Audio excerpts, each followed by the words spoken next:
When you've got an important project that you need to get done or get started on, do you find yourself scrolling through your phone?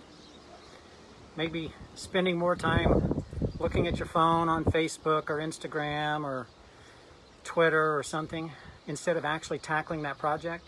Do you maybe watch another episode of your favorite show instead of tackling your inbox and getting through all of that? You know, procrastination is real. And some of us are pretty good at it. We all fall victim to it. Some people kind of live there, procrastinating.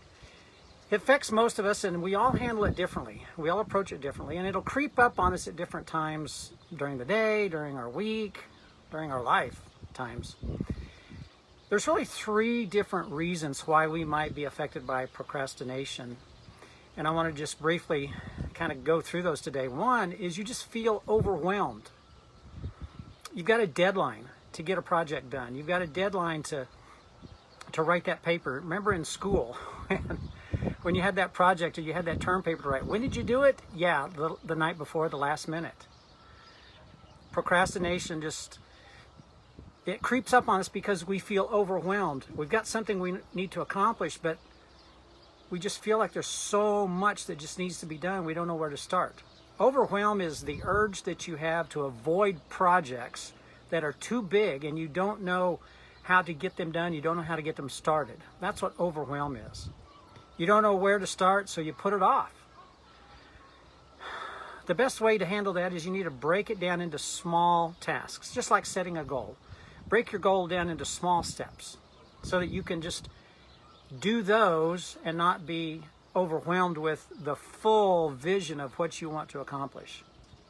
The second reason we procrastinate is because we assume that the worst is going to happen. It's called fear. You don't know what the outcome is going to be, and so you put off dealing with it. You put off having to address an issue, having to deal with conflict because you assume that things are going to go bad. You put off things because you don't know how people are going to react and you don't know what's going to happen. You fool yourself into believing that everything is okay, and this is how you need to address it. Fool yourself. Basically tell yourself that everything's going to be okay and there's nothing to worry about. So just get to it, get in the middle of it, and get on with it. Take the small steps that I talked about. The third way that we get affected by procrastination is because the reward in accomplishing whatever it is not big enough. If you've got a membership at a gym and you go to a gym and you don't think that the reward of going to the gym and losing weight and getting in shape is big enough for you to actually go through the pain to do it, you won't. You'll put it off. If you don't think the reward of going on a diet is big enough, you won't, because you won't go through the problem of putting it off. You need to be able to see a clear benefit before you'll step into that unknown space of how you're going to deal with it and how it's going to feel. If you don't think you're going to get a benefit from it, we won't do it. We'll put it off. We'll even ignore it. We'll just not do it. So you need to make the pain of not taking action bigger and increase the reward for taking action so that it's clear that you need to take the action.